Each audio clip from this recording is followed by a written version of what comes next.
Welcome to another edition of Dreamland. On the website, there is a new Whitley's Journal up. Don't miss this. It is about an encounter experience I had last February, the first one in quite a long time. It contained a truly profound and unexpected lesson.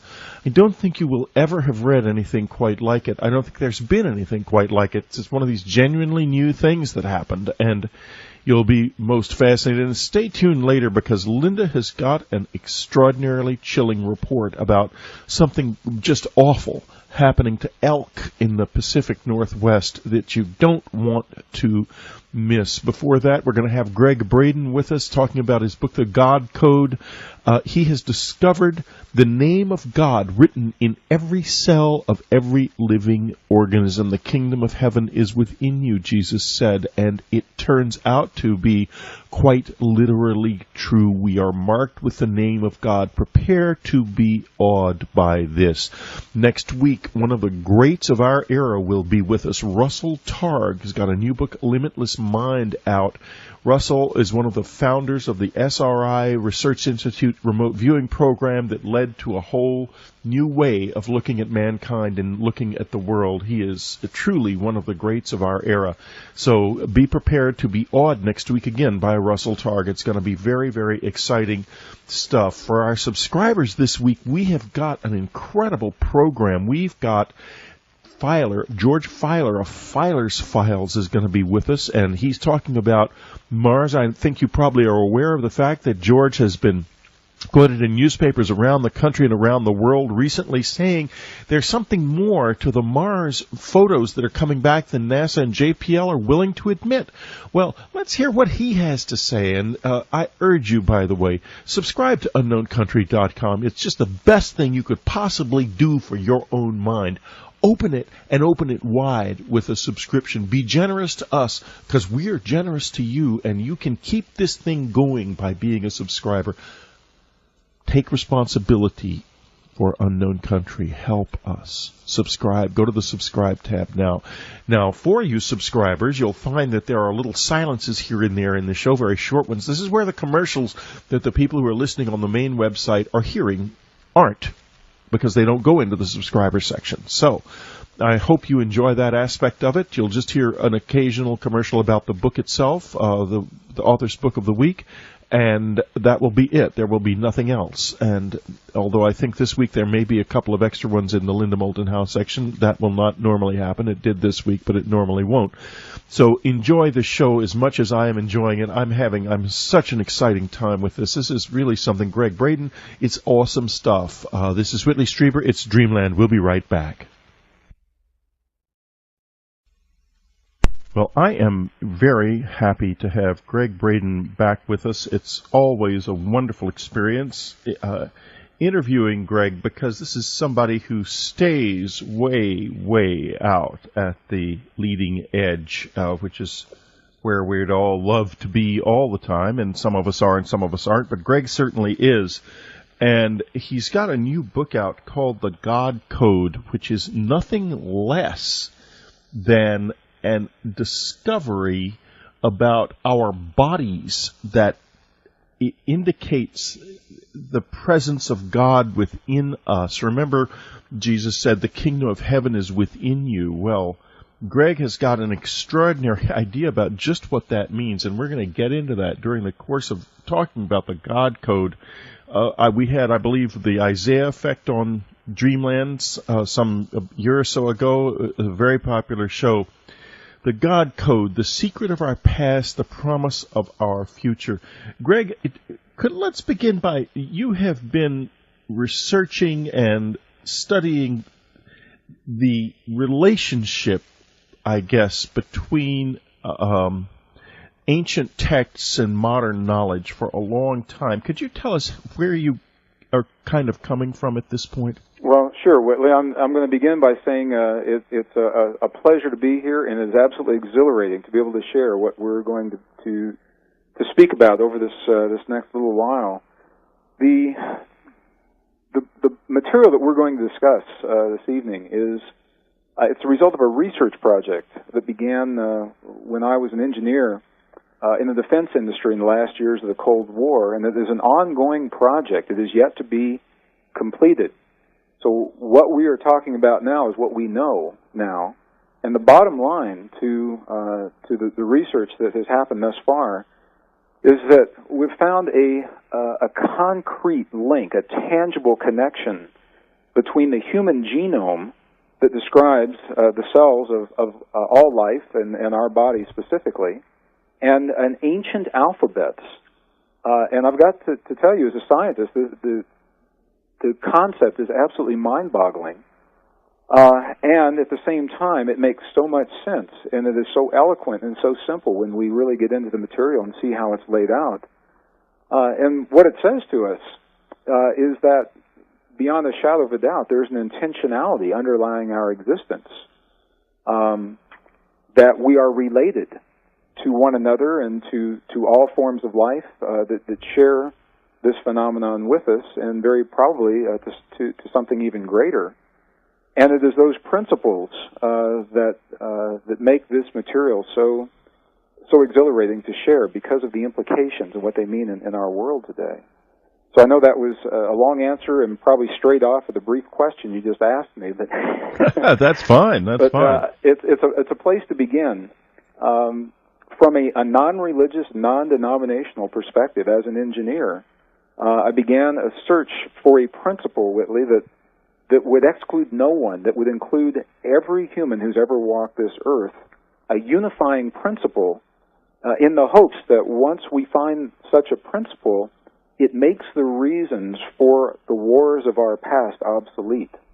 And what historians are telling us right now is the 20th century, beyond a shadow of a doubt, bar none, was the single bloodiest century in all of recorded human history on a per capita basis.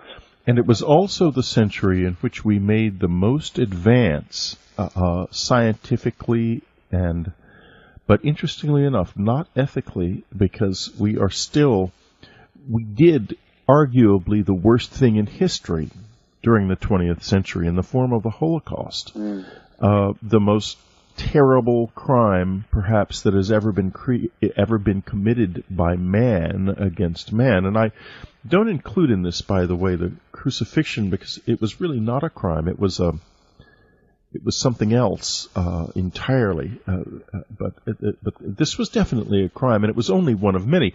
The dreadful things that the Japanese did in China were almost beyond the imagination, and yet they revealed a dark part of the human spirit that all of us need to address and accept within ourselves. Otherwise, it will keep returning and eventually, I'm sure, destroy us. Well, this is the impetus, the many reasons for doing the kind of research, and we can talk about this throughout the program, but the many reasons for doing this research.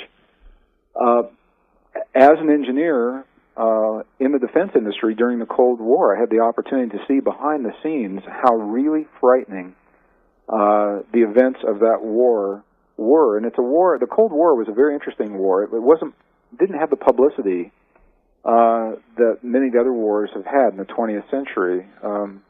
We didn't see soldiers arriving in by water, by land, and by air. It was a war that was fought from a very different perspective. On the one hand, on the other hand, many people are simply not aware of how frighteningly close both sides came during that time to doing the unthinkable and unleashing the worst weapons technology that we've ever developed on a full-scale basis.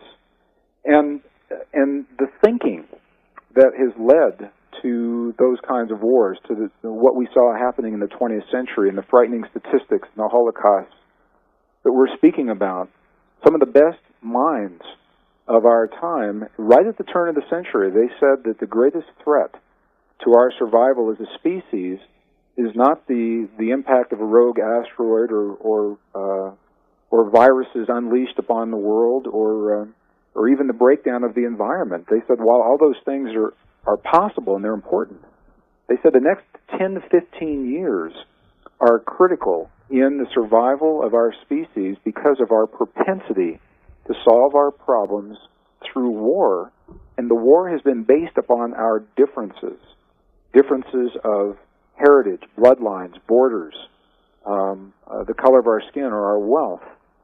And the discovery that we're going to speak about here in this program, the discovery of a literal text message encoded as the cells of every human who's ever walked this earth. The existence of that message tells us, beyond a shadow of a doubt, that at the most fundamental level, at the basis of life itself, those differences simply become obsolete. They fall apart.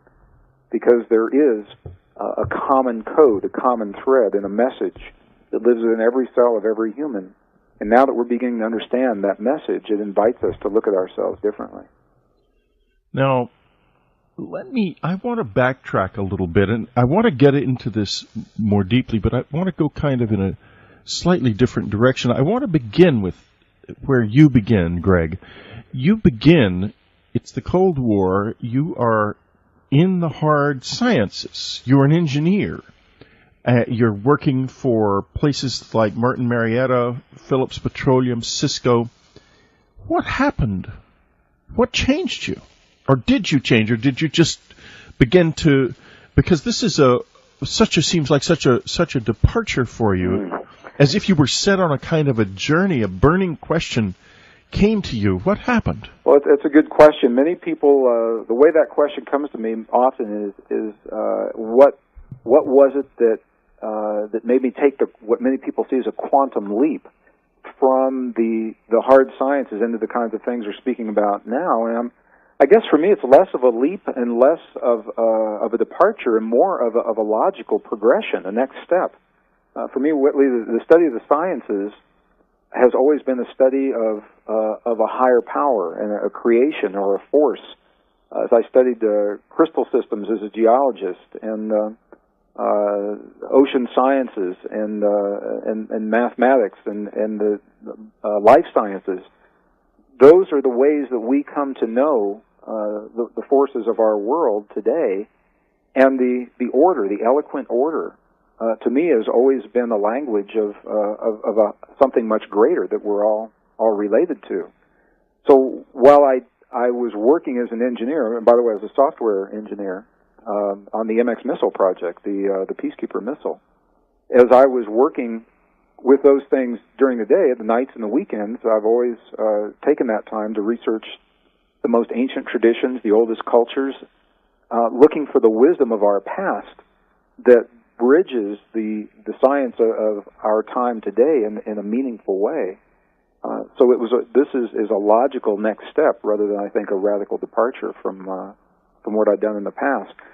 The impetus, perhaps, was the recognition of what the wars of the 20th century, the path that they've led us upon, and the realization that the thinking that led to those kinds of wars is still in place. That thinking is in place today, early in the 21st century. Well, it is in place today, and it's really scary because we are building toward another terrible conflagration when you look at the possibility that the environment is going to become less and less able to support us over the next 50 years or 100 years, in the sense that we're going to be oil is going to be reduced in quantity.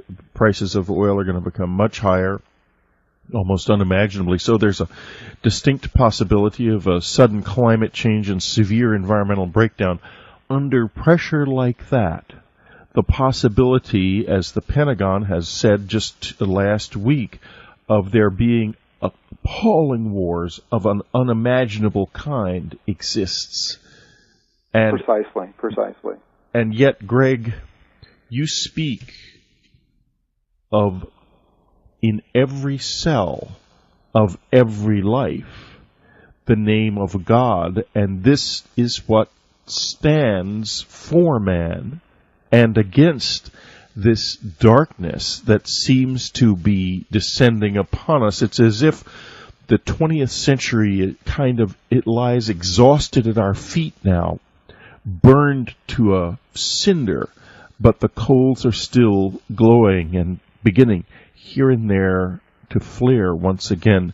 This is Whitley Strieber. It's Dreamland. We'll get more deeply into the God Code with Gregg Braden in just a moment. We'll be right back. Gregg Braden, the God Code. We must not be passive. The future depends on us. The God Code represents a key to finding out who we are and how to change this world from within us. Think it can't be done? That's what you're supposed to think. The great lie that we are helpless, that we must remain passive, there is nothing to be done. Wake up to the God Code. Do it today. Get it from the unknowncountry.com store.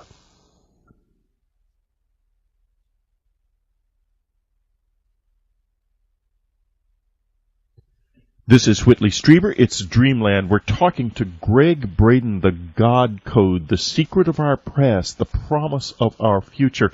This is something really, really special. I think, Gregg, you have made speaking of quantum leaps as we were during the first segment, you have made a quantum leap of understanding here, and I want to go kind of back to the beginning, to the fascinating material about what is actually being discovered about our genetic heritage. Tell us a little bit about the Neanderthals, for example, and what's been recently discovered about them, this child that was discovered. It's fascinating. Well, this is interesting, Whitley, because some of my dearest friends, also people who have reviewed this book, the scientists, the engineers, and the academic, as well as the corporate world, many of them have built their lives and careers upon the study of our past. From a scientific perspective, and often that comes about through the science of anthropology and the physical remains, the study of the physical remains, specifically the fossil record. And one of the theories that was dominant in the last part of the 20th century was that we are part of this evolutionary process, and that we have climbed this evolutionary ladder from the point of less evolved hominids to where we are today. And if that's true, we should find evidence of them in the fossil record. Well, more than the fossil, in 1987, a remarkable discovery was made in northern Europe. And I'm just not sure why this didn't even make the cover of Time magazine. It was just so amazing, or Newsweek, or CNN, and all those things. But what was found was the remarkably well-preserved body of a Neanderthal infant, a young girl, that was carbon dated to about 30,000 years old. And this infant was not fossilized and was not mummified. Her body had been placed in a cave deep in the earth, apparently 30,000 years ago, and was so well preserved that her DNA was still intact. And to the best of my knowledge, this was the first time that Neanderthal DNA was preserved well enough it could be compared against modern human DNA to see if, in fact, we have descended or evolved from that form of life, if they're our ancestors. And to make a long story very brief, the conclusion to the study was that there was not enough genetic similarity between modern human and this Neanderthal infant to suggest that we actually descended from the infant. And subsequent studies have shown that modern human very probably shared the earth. We walked the earth with these beings, which means we couldn't have evolved from them, that we were here at the same point in time. And it actually kind of throws a monkey wrench into the mystery, because if we didn't evolve from them and we were here while they were here, where did we come from? And even more recently, midway, I guess it was around June, July of 2003, the announcements were made of fossils in northern Africa of humans that are essentially modern humans, now dated about 160,000 years old. People that look pretty much like you and me 160,000 years ago are physiologically, it looks like our bodies haven't changed much during that time. Now, doesn't that, however, weren't those discoveries, wasn't it said that that the skeletons had been washed down into an older strata or something? No, that was a different discovery. That was Hans Reck, Louis Leakey, 1931. But this is such a new discovery that Scientific American released a special edition in July of '03 updating the world on what we know about our history through the the anthropological records. And these were what they found were modern humanoid fossils. And I'm not sure how many skeletons there were, but they were essentially, this is the work of Dr. Tim White and his colleagues. There are a number of people that are working with him. It's a team. This is the oldest known fossil record of what are essentially modern humans, 160,000 years old. The question is, if evolution is ongoing, why hasn't there been much change over that last 160,000 years? All of these studies are asking the question. I think the fact of evolution is clear. Evolution has occurred. We see it in the fossil record. The question is, does evolution alone account for the differences between early hominids and modern human, and does it account for where we find ourselves today? And the jury's still out on that. Well, the question has to be then asked, are people like Michael Cremo right? You know his work, I'm sure. Oh, sure, sure. Yeah. In the sense that, are we the one in a long succession of civilizations, of human civilizations that have each in its turn been so completely lost that we've had to start over again from scratch, or is this the apex of human achievement right now? Well, certainly, and this is the great question now in the anthropological circles. The question is, are we the product of a long evolutionary ladder? Maybe the punctuated evolution of Stephen Jay Gould has occurred over time. And nonetheless, are we the end product of this long evolutionary process, or do we share a genetic history with these other beings? And at some point along that history timeline, did something happen? Some mysterious process occurred that set us apart from other forms of life and set us along our own evolutionary path. And this is the great mystery now, that the jury is out on this because the evidence is incomplete. When we are finding the kinds of things that we're finding in the genome that we're speaking about now, the evidence of a literal text-based message encoded into the essence of life itself, it suggests that we are here intentionally, that there is an intelligence underlying our existence, that we are in fact all part of one another, and perhaps a part of something even greater than we've ever imagined in the past. And it invites us to think of ourselves from a very different perspective. Now, you speak of an amazing thing. This phrase, a text-based message encoded in us, as if somebody has left their mark or their brand upon our body.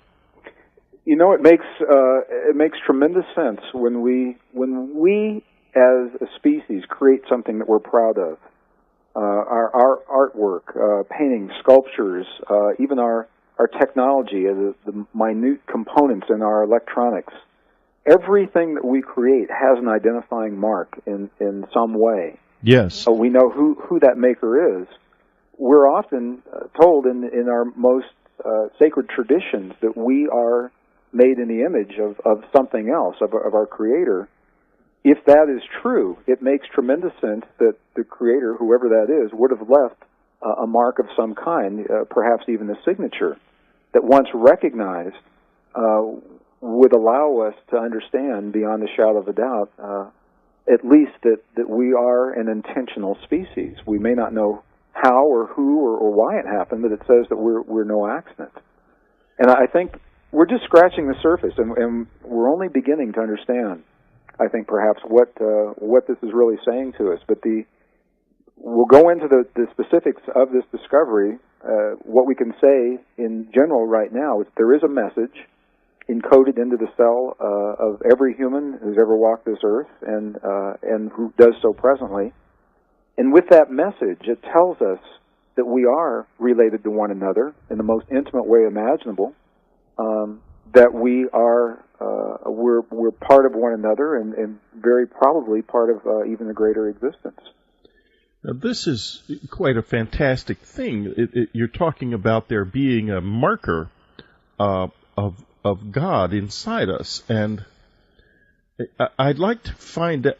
First, let's talk a little bit about DNA and the discovery of DNA. I believe somewhere in the book that you mentioned that one of the discoverers of DNA said that the chances of it being accidental were just almost non-existent. Is that correct? Well, certainly. Francis Crick yes. One of the co-discoverers of the structure of the DNA molecule, and he's actually been quite verbal about his feelings, very outspoken. And his book is entitled "Life Itself." He actually states that the odds of the complexities of life as we know it today happening by chance appear to be almost miraculous. Since that time, I've not seen the book. I've seen it in excerpts from magazine articles. He's gone so far as to use the word that somehow there's been an intervention at some point. While we don't talk a lot about what that intervention was, he said that the chances of this happening randomly, the results of a random process, are pretty slim. Well, we talk a lot about that intervention on this radio program because we have guests who explore it in all kinds of different ways, and I'd like to continue to explore it with you in your particular way, because that is, in a way, toward the essence of what you're saying. Let's talk a little bit now about the discovery of the letters in particular that you found that were Sure. that were related to the God code. What is the God code? Well, the key to we'll start with generals and we'll get more and more specific. Generalities get more and more specific. The key to this entire discovery. When I was a software engineer, I worked in pattern recognition. Was some of the code that I was developing. And as I had the opportunity, when the genome was released to the public, and the research that was done in the late 90s and in its entirety in 2000, there are certainly patterns in the genome that appear to be sentence structures, although we simply don't know what those sentences are saying. We're going to find out, though, what those sentences are saying in just a couple of minutes, because we're going to be back with Gregg Braden. This is Whitley Strieber. It's Dreamland. We'll be right back. Gregg Braden, the God Code. We must not be passive. The future depends on us. The God Code represents a key to finding out who we are and how to change this world from within us. Think it can't be done? That's what you're supposed to think. The great lie that we are helpless, that we must remain passive, there is nothing to be done. Wake up to the God Code. Do it today. Get it from the unknowncountry.com store.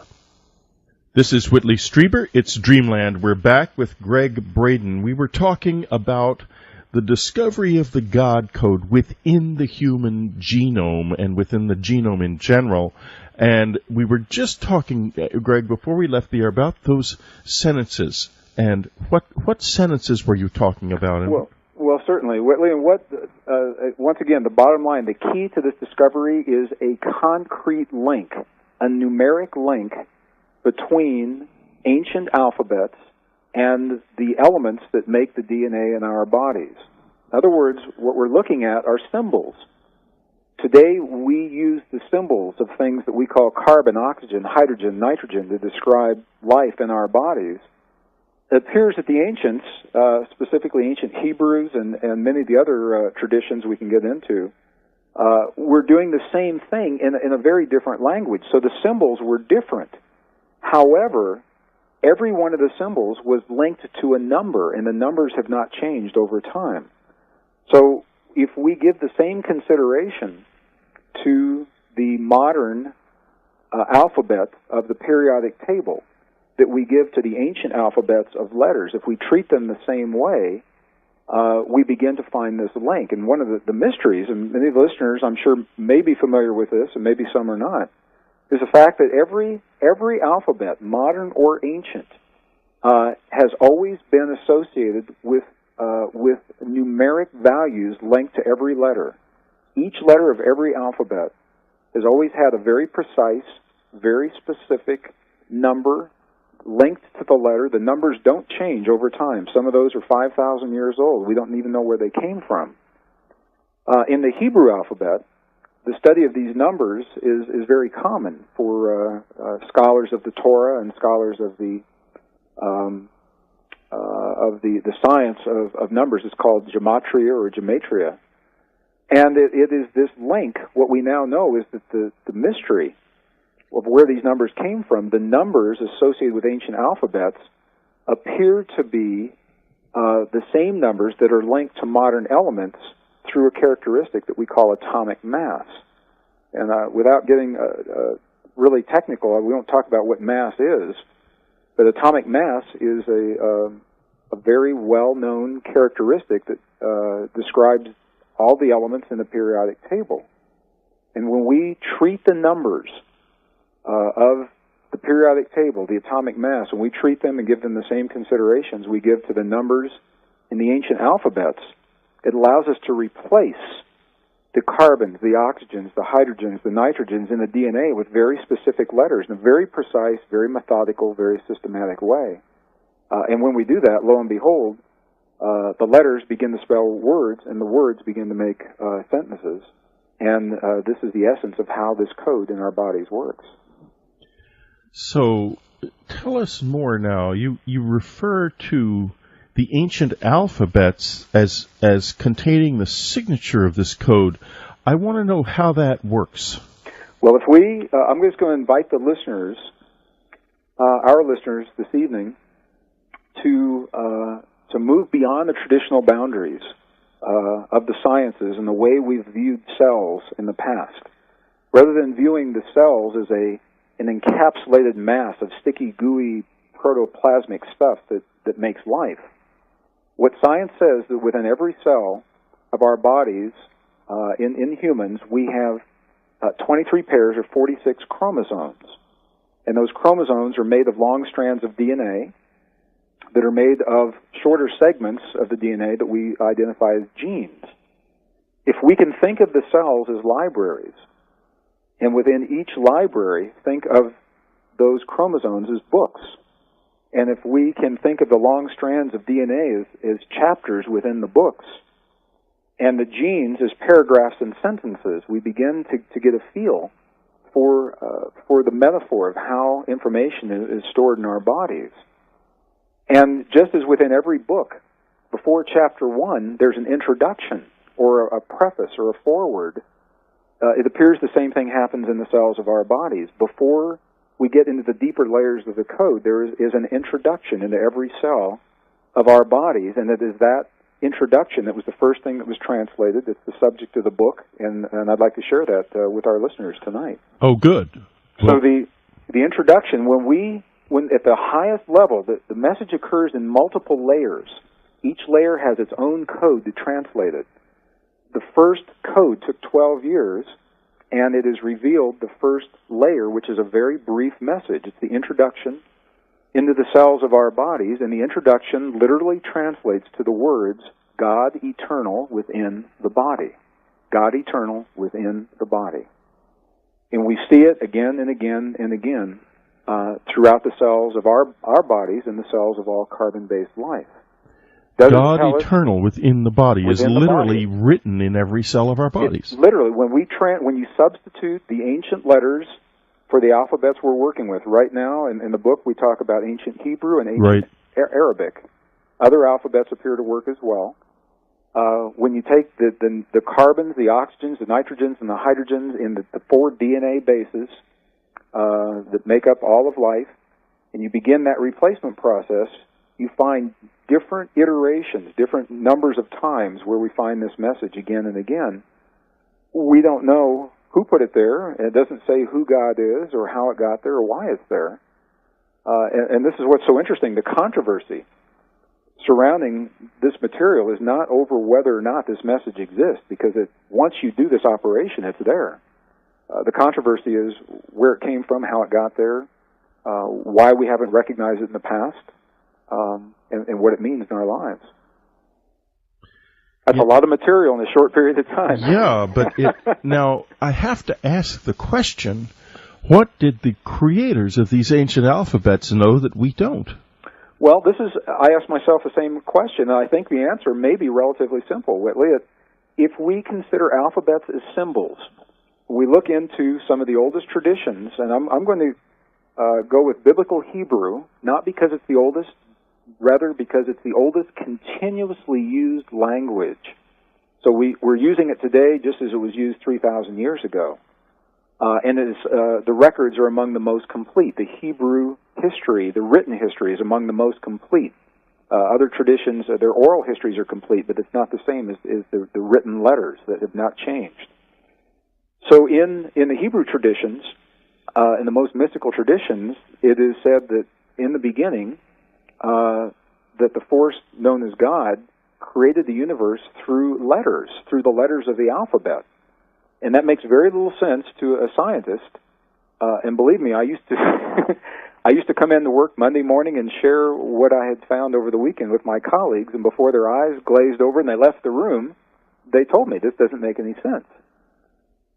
Because you cannot create... It doesn't make any sense in what context? Only because of the fact that we assume that they couldn't have known anything about this then. Well, this is the thing. If the only way that the universe could be created with letters is if the letters are symbols representing something else.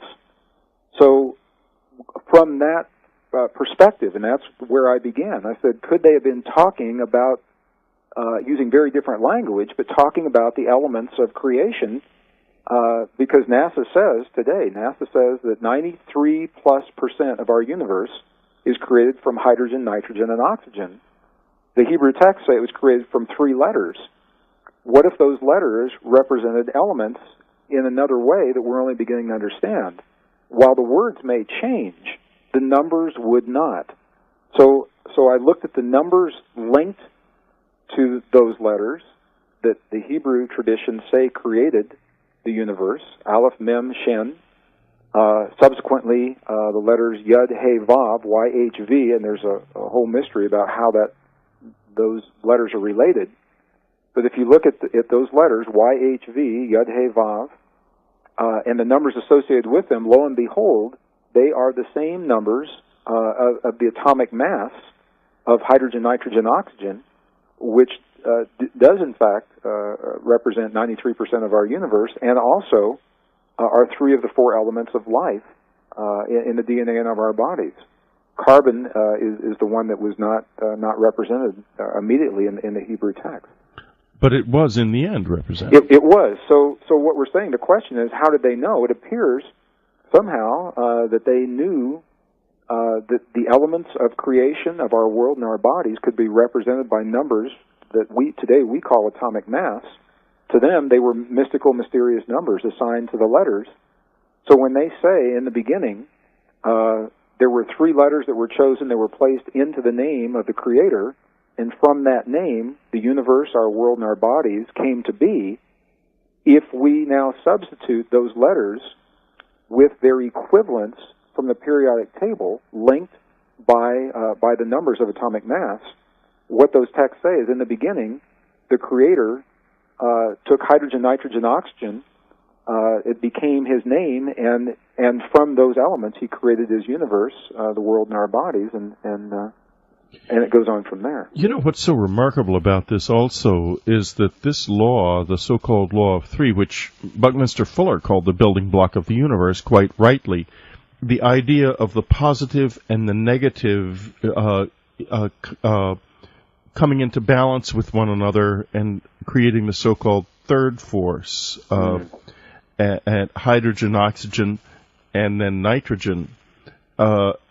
And apparently there was some kind of knowledge of this law among the ancients who created these alphabets. Now, I have to ask myself the question and ask you the question. We're talking about people who were creating alphabets. So you would think that with knowledge like this, it's the kind of knowledge that comes out of a long history of having alphabets. So what are we looking at here exactly? What was going on in the past?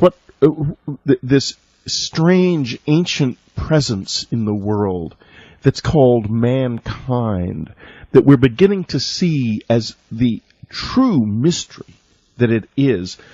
The skeletons of our species going back hundreds of thousands of years, or 150,000 years anyway, the mystery of our knowledge, lost then found again, lost then found again over the succeeding eons. I'm going to ask Gregg a huge question when we get back. Who are we? This is Whitley Strieber. It's Dreamland. We'll be right back. Gregg Braden, The God Code. We must not be passive. The future depends on us. The God Code represents a key to finding out who we are and how to change this world from within us. Think it can't be done?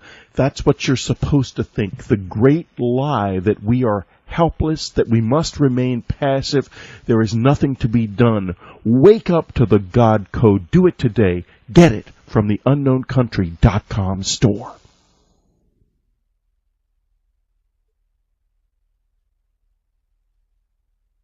This is Whitley Strieber. It's Dreamland. We're back talking with Gregg Braden. He's been spinning around with that question, who are we, in the context of this marvelous book, The God Code. And by the way, GreggBraden.net. Go to it to find out what Gregg is doing, where he's coming from, his wonderful work on prayer. There is so much to this guy. Do not miss getting into Gregg Braden. If you are in the spirit and engaged in this search, as I know you are, as I am, he's an important place to go and to be and to learn from. He's a man who's accomplished something. Okay, Gregg, big question. We'll give you 30 seconds to answer it. Just kidding. Well, I'm glad you're waiting at least till the middle of the program for the big hard questions now. So the question is, who are we? Yeah, who are we? And I want to ask you that question in the context of our known and unknown history, and also I want to get a little bit into the lost books of the Bible. Well, certainly. At the very least, we know that we're beautiful, mysterious, mystical creatures. The ancient texts tell us that. Modern science is now saying the same thing. If we go from the way these texts are describing our past, the texts say very clearly that we are the union, the marriage of something from beyond this world married with something of this world. And this is where the letters of the alphabet and the DNA are so key. The letters of the alphabet say, in the Hebrew alphabet, that the three letters of God's name, YHV, which equate to the periodic table, it's hydrogen, nitrogen, and oxygen. Those are colorless, formless, odorless gases. And if we were simply made of those things, as the God's name is, we wouldn't be having this conversation. We would have our physicality wouldn't exist. However, when you add those things together numerically, when you add hydrogen, nitrogen, oxygen, you come up with a number that matched to the periodic table gives us carbon. And carbon is the physicality of our bodies, and it is the earth. And in that way, the DNA in our bodies is mirroring what the ancient texts say to us, that we are the marriage of the non-physical and the physical, of spirit and matter. And the texts go on to say that we are here for the purpose of becoming beings of perfection, and that it's through the choices we make in our lives that we may achieve that. Science can only tell us what's happened in the past. The text can give us insight into why those things have happened. So what science is telling us, our own science, through both the fossil and the genetic record, it's saying that our bodies have been on this earth in this form for a long time, and genetically, that something happened, something mysterious happened to us a long time ago, and it's shown in the genetic record where we acquired genetic material that was the result of a fusion of other creatures' materials that cannot happen through nature. Chromosome 2, human chromosome 2, for example. There are specific genes in that chromosome, and I document this in the book. The scientists are telling us that those genes do not occur naturally, that they were fused from other primate genes to make us who we are today. So science says something mysterious happened in our past. We don't know what it is. We can just see it in the genetic record. The texts say that something mysterious happened in our past, that we were intentionally tweaked, if you will, or modified to exist in this world in the way that we do today for very specific purposes. And when you marry the two together, perhaps we are beginning to have some insight into the true answer to the question of who are we. And you say for very specific purposes. Could you elaborate on that? Well, again, science can only tell us, and I'm just going to be clear, although there was an intuitive hit that was the basis for this discovery, once that was realized, we use the best science available to us today to flesh out everything that we're talking about. So we're talking about crossing the traditional boundaries of science and spirituality, marrying them into a greater wisdom. So when we go into the texts, some of the oldest, most sacred traditions of humankind, what they're telling us is that we are here given the gifts of other realms, married with the gifts of this realm, and that we're given the choice to determine how we use those gifts to either become better people and create a better world, or to essentially destroy ourselves. Now, this is one of these incredibly rich books that is so filled with new ideas and new information that I could literally interview you for 12 hours and we wouldn't even begin to scratch the surface. What I want to do now, though, is to go in a way to the uses of the knowledge, and I want to talk to you a little bit about prayer, because you know a lot about prayer, and tell us a little bit about the lost mode of prayer. Well, what Western science, Western researchers today identify in the Western world, they identify 4 modalities of prayer that are called prayers of supplication, and they say that we use these modes of prayer either individually or we combine them in some way, and they're all good modes of prayer. There are no incorrect ways of praying. I'll be very clear about this. And these modalities of prayer, colloquial prayer, the informal prayers, ritualistic prayer, prayers of where we claim the word is escaping me of the modality of prayer that I'm thinking of, where we petitionary prayers. Yes, that's what it is. Petitionary prayers and meditative prayers, and that, as good as all of those prayers are, there have always been references to another mode of prayer in the text and in the living cultures of people today that are not accounted for in those 4 modalities. The 4 modalities typically are considered prayers of supplication, where we feel powerless in a situation. So we invite the intervention from a higher power. We say, "Dear God," or "Dear angels, please help me in this moment. Help my loved ones to heal. Let there be peace in the world."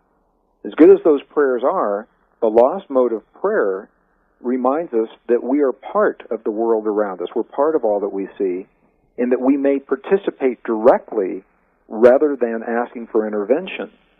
And the way that we do that is through a language of no words. It's a language of feeling, a specific quality of feeling based in our hearts. What quantum physicists now began to find between 1993 and the year 2000, they found that through our hearts, when we feel very specific feelings in our hearts, we are interacting with a non-conventional force of energy that now is recognized, and that force not only changes the chemistry inside of our bodies, in addition, it has effects that extend beyond our bodies and have been measured at distances of many miles. So what Western science is saying is, although they don't know specifically why, they say when we feel certain feelings, we affect the world around us. The ancients are saying, in this lost mode of prayer, are saying when you feel this way, not only do you change your body, you change your world. And you marry those 2 ways of knowing together, and for the first time, maybe in a long time, we're empowered to understand our relationship to the world and the events around us and how to participate in those events. Now, this is not like, it isn't a prayer with words. Tell us about the quantum connection with regard to this type of prayer. This modality of prayer is not linked to any religion. It is a non-denominational prayer. It has no words. It has no outer expression.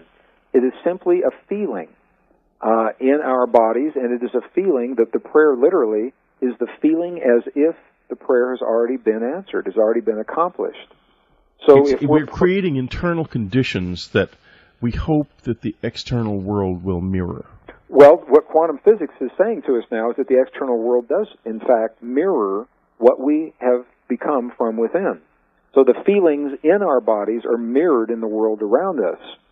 So, for example, rather than praying for peace, when we pray for something, what we are in effect saying is that it doesn't exist now.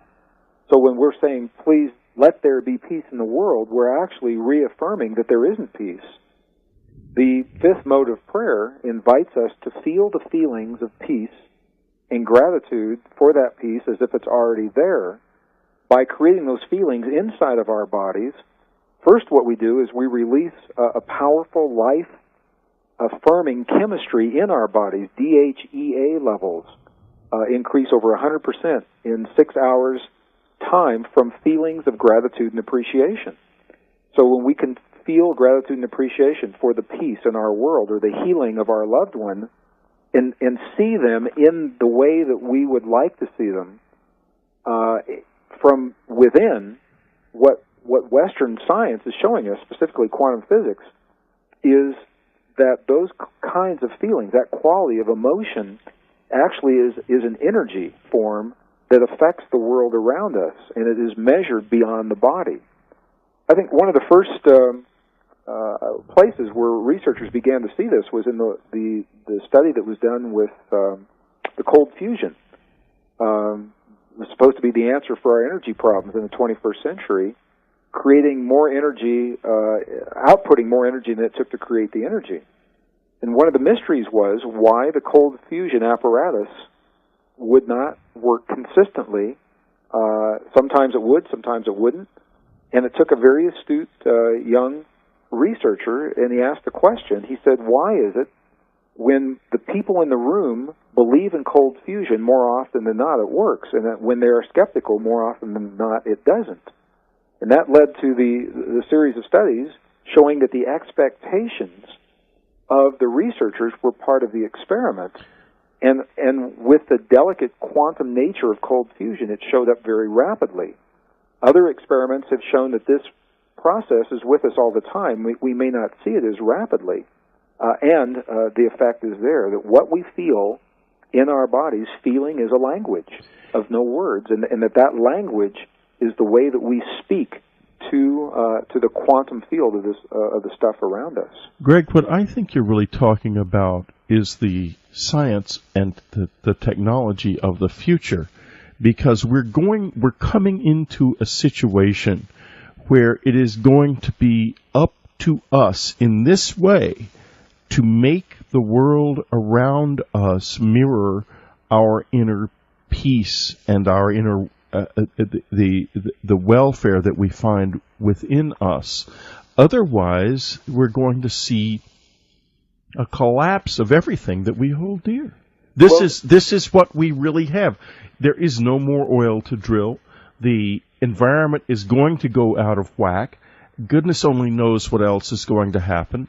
And by making this inner world of peace and harmony and spreading it out around us, we're going to act like magical beings, I think, in our own reality. I think that's what it's about. It's actually a very ancient wisdom, an ancient technology that is used and actually utilized. Whitley, I've had the opportunity to travel, to journey into some of the most pristine, rugged, magnificent, and remote places remaining on Earth today, to visit the people and the cultures who have retained this kind of wisdom, and they implement it in their lives day in and day out. In the West, we have strayed from these relationships. We believe we're so separate from our world and so separate from one another, and we hear this all the time. In the monasteries in Tibet, I've had the opportunity to, both in 1998 and again in 2001, to be with the monks and the nuns and the lamas, who literally said to us through the translators that feeling is the prayer. It's not the words. It's not the words that we speak. It's the feeling that underlies those words. Now that we know so much was lost in the Western spiritual literature, both Christian and Hebrew Bibles were edited, and a large number of books were removed from both. Yes. And it's interesting because it's in the books that were removed is where we find some of the greatest clues that describe precisely this internal technology that we do find in the Native American cultures and in our country today, and in the Andes in South America, throughout the Nepal and Tibet, and we've just been in India. We're less than a month home from India. We find this in many of the traditions that are used there as well. So it's an ancient science. It's not obsolete. And in our own Western world, we must regain this, because this is the tool that we have, our essential survival tool. This is the life. It's the lifeboat. This is Whitley Strieber, and Gregg, I would like to thank you for being with us. It's been a truly extraordinary experience. His book, The God Code.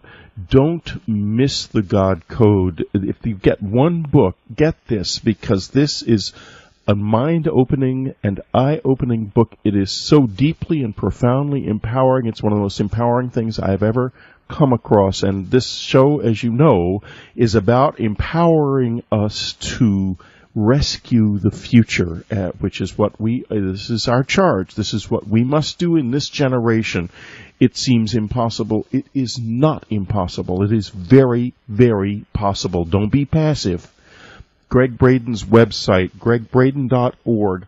Get into Gregg Braden. He's a journeyer. It's a journey well worth taking. Thanks for being with us, Gregg. Well, many thanks for being such a gracious host and for creating the forum so we can have these conversations. Well, good. We'll be back with you again one of these days very soon, I hope. And I look forward to it. Blessings on your journeys. Take good care. Gregg Braden, The God Code. We must not be passive. The future depends on us. The God Code represents a key to finding out who we are and how to change this world from within us. Think it can't be done? That's what you're supposed to think. The great lie that we are helpless, that we must remain passive, there is nothing to be done. Wake up to the God Code. Do it today. Get it from the unknowncountry.com store.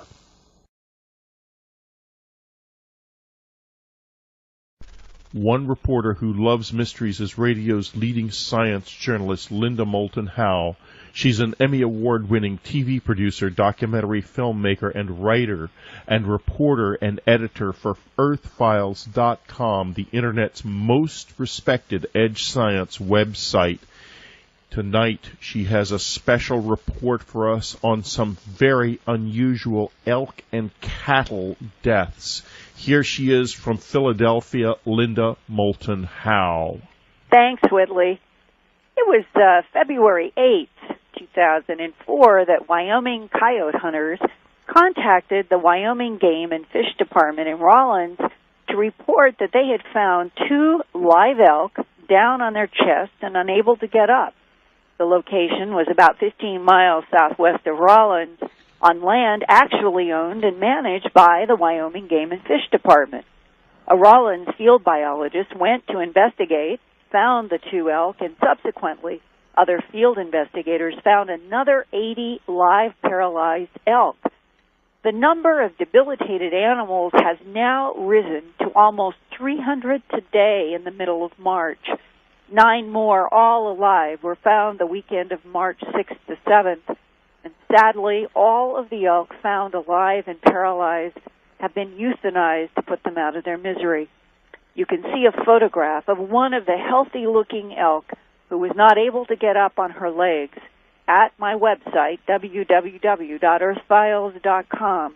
Just go to the headlines page and click on the elk paralysis story. There are also photographs of a helicopter used to lift out 10 of the live elk for necropsies by Wyoming state veterinarian pathologists who are still stumped. This week I talked about the baffling phenomenon with Tom Reed, publication supervisor for the Wyoming Game and Fish Department in Cheyenne, Wyoming. A very odd malady.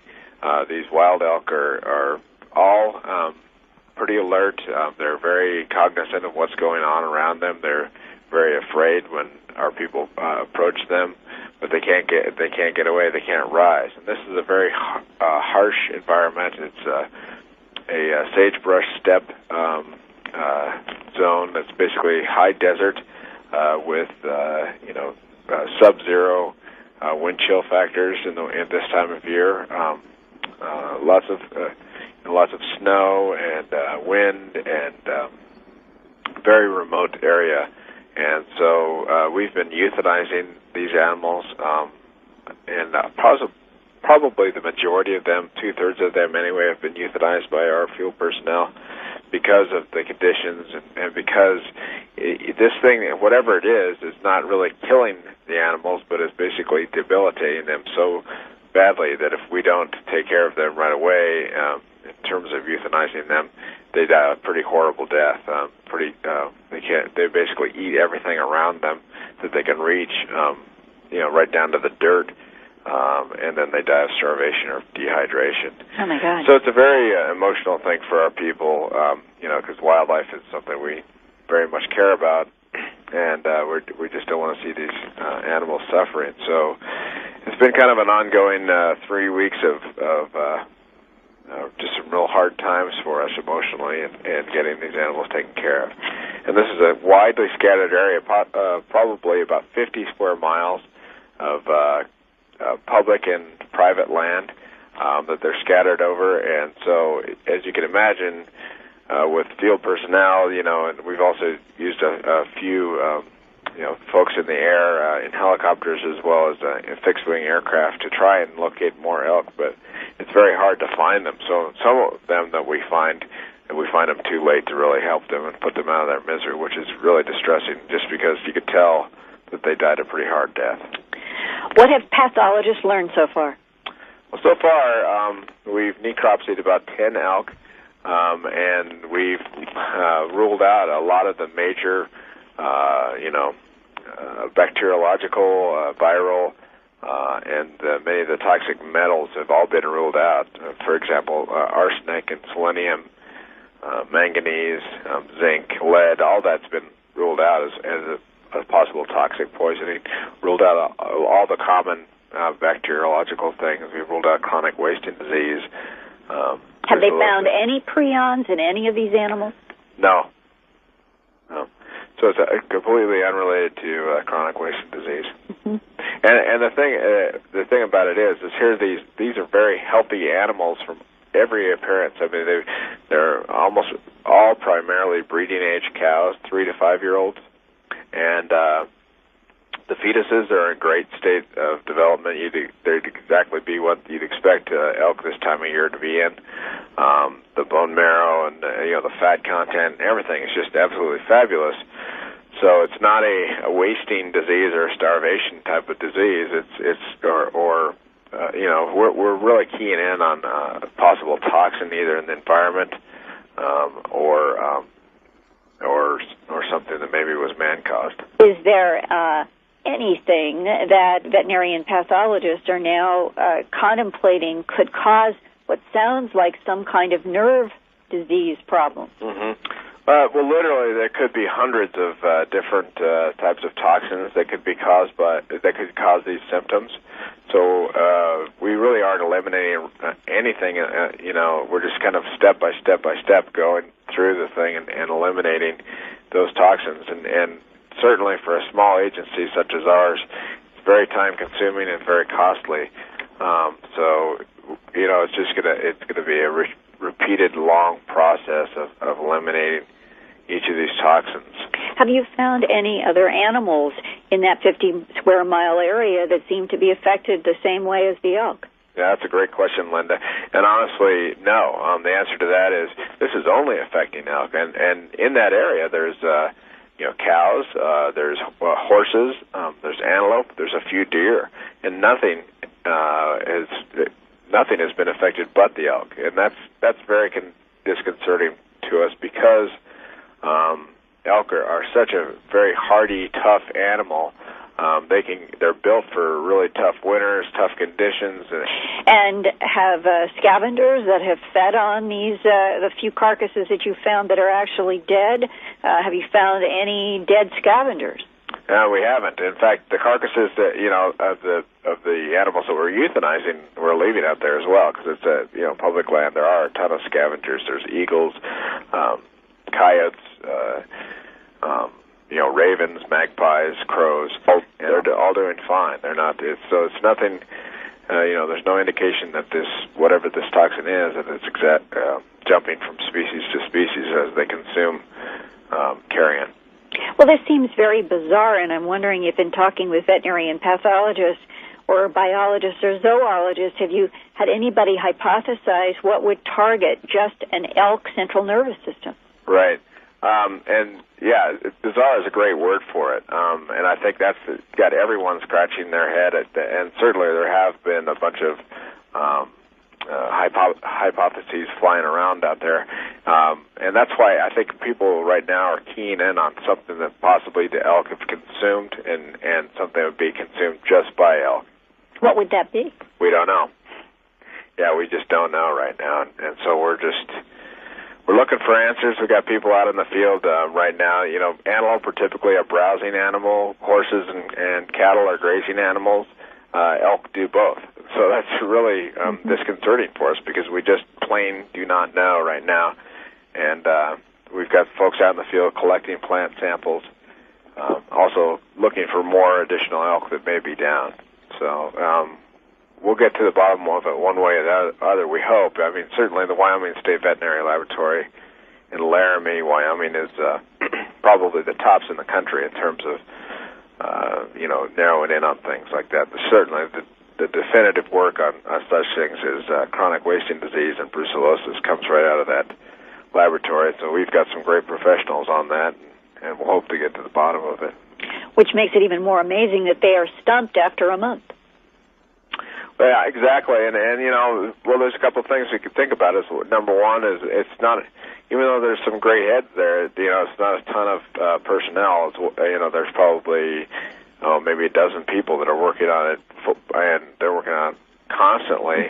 And then we're also looking at pretty limited resources in terms of a small state game and fish agency that's looking at this. So, I think the month is certainly disconcerting in terms of time, but I think it's going to be a time-consuming thing just because all the usual suspects have been eliminated, and we're fairly standard procedures to eliminate those. Now it's going to be something that's a little bit odder that folks have not seen.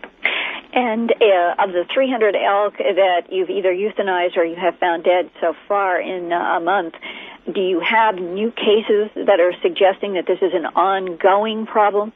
Yes, we found another 9 over the weekend. 5 of those elk looked like they'd been down for some time. They were right on these are all live elk. All 9 were alive, but the 5 were almost not alive anymore. They were right on the border of dying. And then 4 that looked like they had just recently been affected by whatever it is that they've gotten into. And so, yeah, it is disconcerting to us that this is still continuing. Whatever the contamination, it must have happened at a time when the bulls had already separated to the higher ground for winter, since this seems to have only affected the adult, mostly pregnant cows left behind at the lower elevations. I know that the Wyoming Game Department has ruled out many metallic toxins, such as arsenic, selenium, manganese, lead, and zinc poisoning, but metallic toxins do cause degeneration in nerves similar to the elk symptoms. Another nerve poison can be organophosphate pesticides.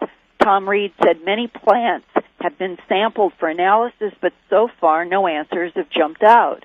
And since other animals and scavengers in the Rawlins region have shown no symptoms of paralysis, what would the female elk be eating exclusively that other animals are not? Another issue is the Rawlins, Wyoming area. In the Rawlins, Wyoming area is water contamination from oil and natural gas drilling. I received a letter from a former Wyoming resident about this situation. Quote, "My husband and I lived in Wyoming. We spent every weekend traveling the state.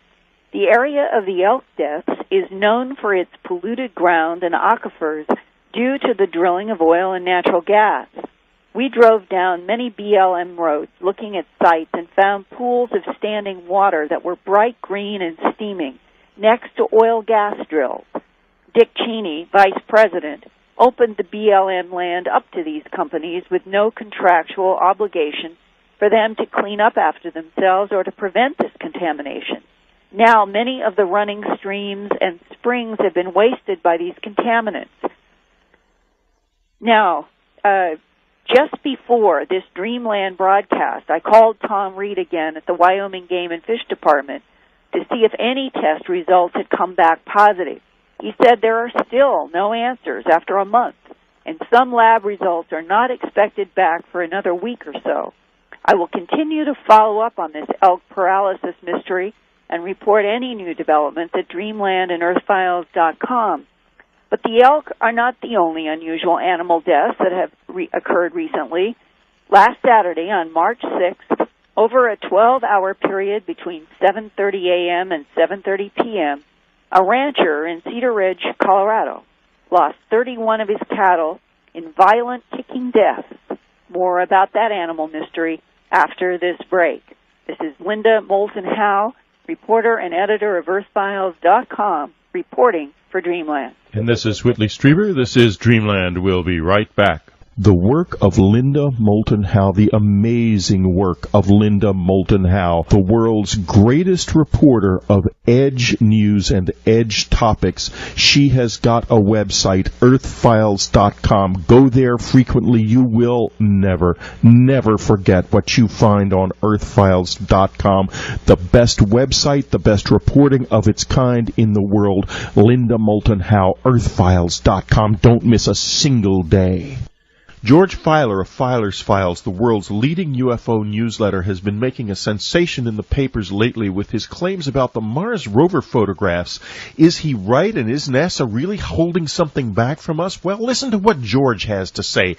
Do that by going to the subscriber section and listening to the interview with him that I have just done. It is hot stuff, and it's like everything in the subscriber section. Great information, fascinating stuff that you can't get elsewhere. Become a subscriber to unknowncountry.com.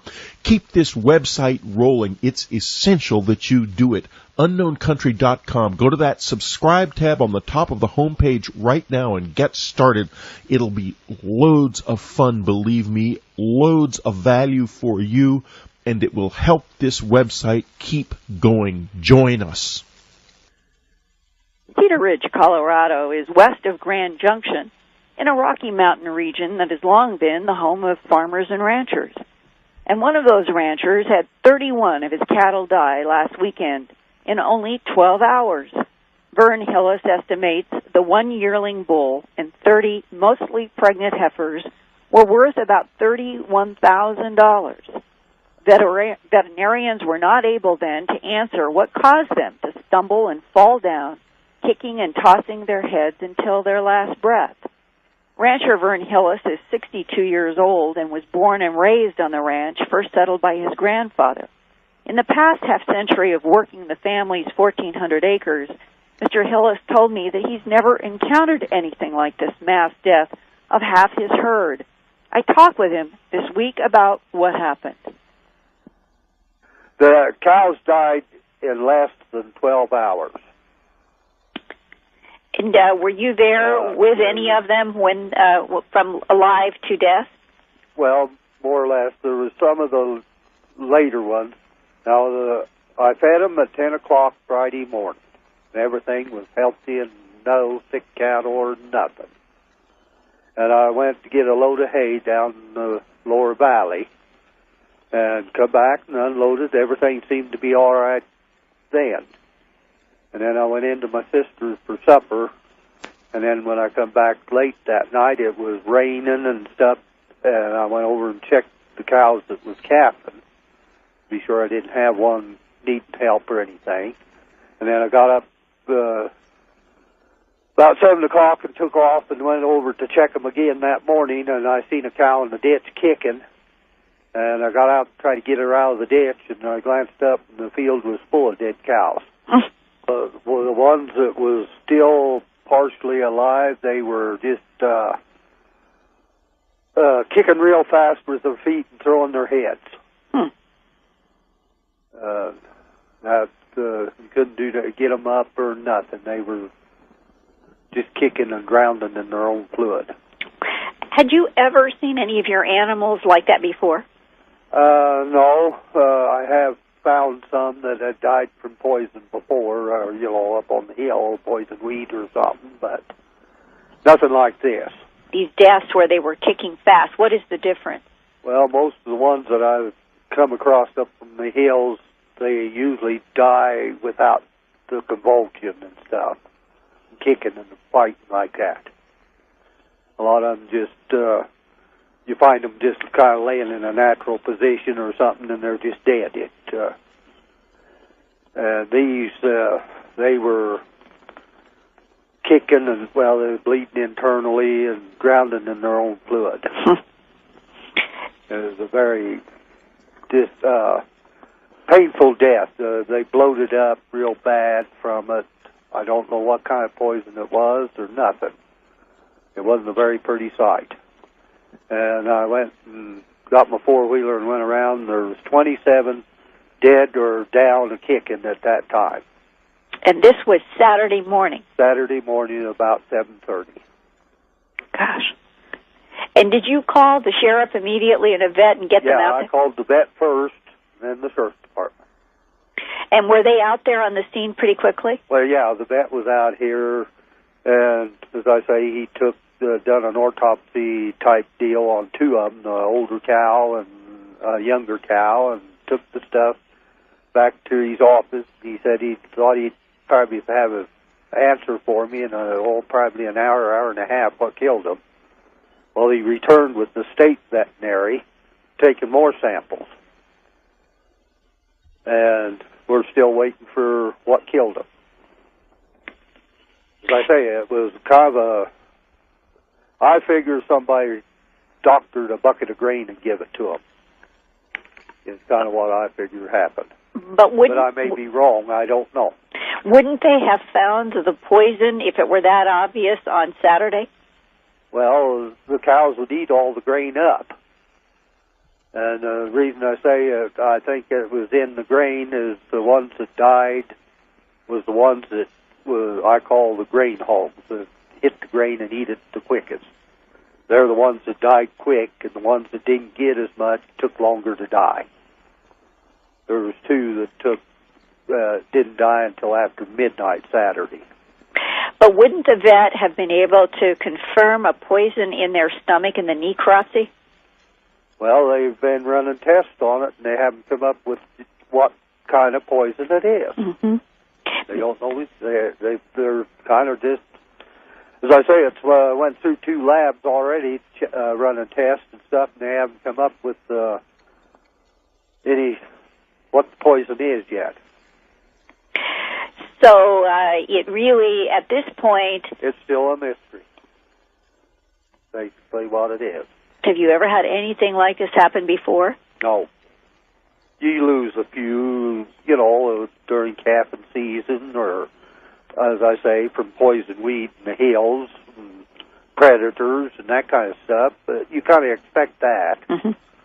But this kind of, massive kill, poisoning, it's nothing like it. And you had lost 31 animals Saturday to Saturday night. Did any of them that you saw that were alive try to get up on their legs? Well, they tried. Well, I had two that was kind of sickly and down that did get up and go again, and they're still going. That survived it. And I figured they just got a mild dosage of it. And was there any indication of paralysis in any of the animals that you saw alive?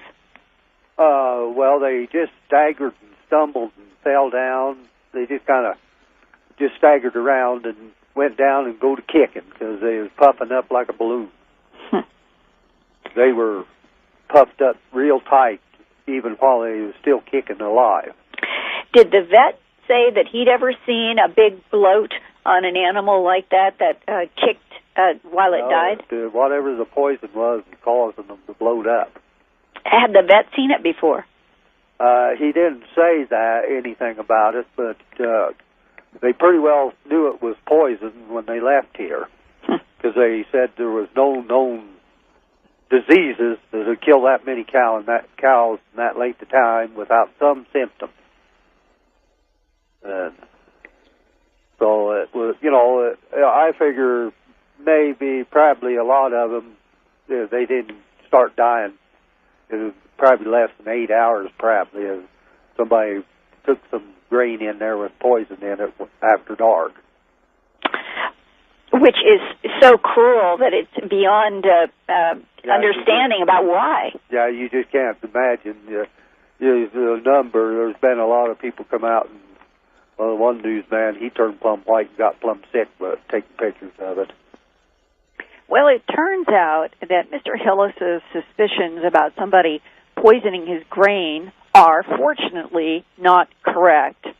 Just before this Dreamland broadcast, I received an email from Vern Hillis, who had just received a phone call from one of the veterinarians. The test results for a milkweed that grows in Delta County, which is extremely deadly to cattle, came back positive. The only positive out of approximately 100 things that they went through trying to find out what had happened to these cattle.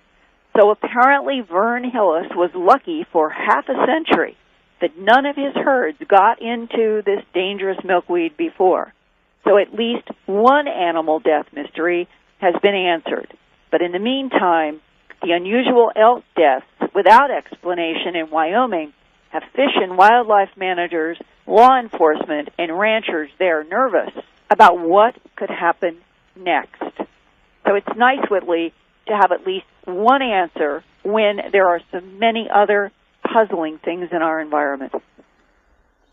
Well, it is nice to have at least one answer, but, I want to return to the elk, and I can't help remembering a couple of years ago a bizarre story of a group of hunters seeing an elk taken up aboard into a UFO in Washington State, not so far away. And I just worry always that something, bizarre.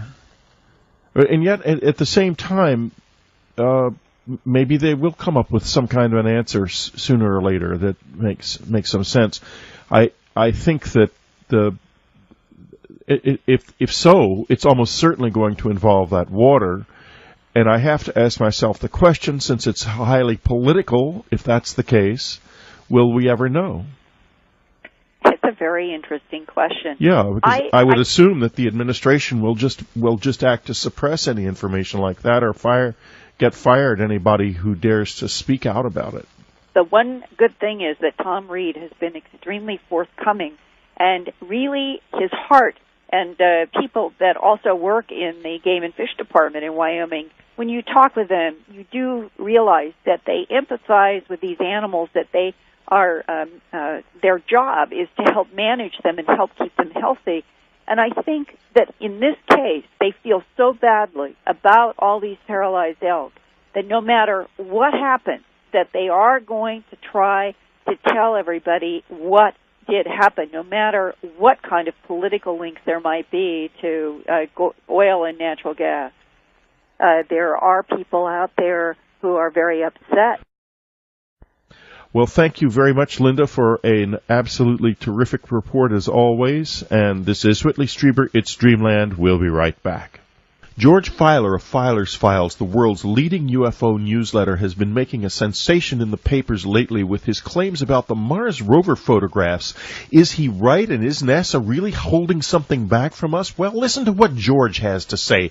Do that by going to the subscriber section and listening to the interview with him that I have just done. It is hot stuff, and it's like everything in the subscriber section. Great information, fascinating stuff that you can't get elsewhere. Become a subscriber to unknowncountry.com. Keep this website rolling. It's essential that you do it. unknowncountry.com. Go to that subscribe tab on the top of the homepage right now and get started. It'll be loads of fun, believe me, loads of value for you, and it will help this website keep going. Join us. Well, this is Whitley Strieber, and this has been Dreamland. Next week, a very special interview indeed. One of the legends of our time will be with us, Russell Targ, one of the founders of the Stanford Research Institute remote viewing project that changed this world. He has a new book out that is going to change your world as it has changed mine. Limitless Mind. This radio program is about empowerment, and there has never been a better book of empowerment that I have personally read. It's awesome stuff. Russell is going to tell us about precognition, about thinking into the future, about the realities of remote viewing and what it means. It will be an absolutely amazing experience. Don't miss Dreamland next week. It's